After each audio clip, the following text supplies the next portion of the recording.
અમરોલીમાં શાકભાજી અને ફ્રૂટ વેપારીના પિતાની તેઓની નજર સામે જ ઘાતકી હત્યા કરી ભાગી છૂટેલા હત્યારાઓ, જેમાં એક કિશોર સહિત 4 હત્યારાઓને અમરોલી પોલીસે સાવરકુંડલા ખાતે પહોંચી ત્યાંથી ઝડપી પાડ્યા હતા.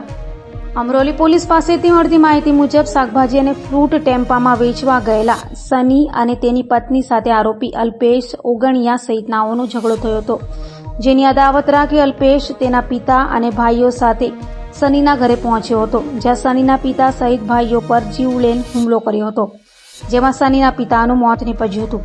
આ હત્યાકાંડ બાદ હત્યારાઓ સુરત છોડી ભાગી છૂટ્યા હતા.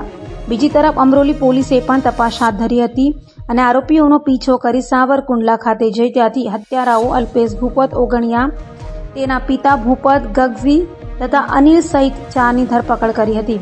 ઝડપાયેલા હત્યારાઓમાં એક બાળ કિશોર છે.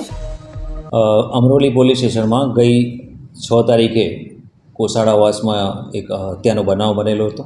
એ બાબતે વિગત એવી છે કે જે ફરિયાદી છે એ ફરિયાદી અને આરોપી છે બંને જણા ઉત્તરાયણ પોલીસ સ્ટેશનની હદમાં એક 4 રસ્તા ઉપર શાકભાજી વેચવાનો ધંધો કરે છે. એમાં આરોપી છે જે કાયમી જે જગ્યા પર ધંધો કરતો હશે એની બાજુમાં ફરિયાદીએ પોતાનું શાકભાજી વેચવા માટે ગયા હતા. તો એ બાબતે આરોપીએ એવું કહ્યું હતું કે એમને ત્યાં આગળ આવવું નહીં અને ત્યાં બેસીને ધંધો કરવો નહીં. એ બાબતે એમને બોલાચાલી થઈ હતી. તો એની અદાવતમાં એ લોકોએ સાંજે આરોપી છે એ લોકો ફરિયાદીના ઘરે ગયા હતા અને તલવાર વડે ફરિયાદી અને એના સગા સંબંધી ઉપર હુમલો કરેલો, જેમાં એક જણને પેટના ભાગે તલવાર વાગવાથી મોત થયેલું છે અને બીજા 2 જણને ઈજા થયેલી છે.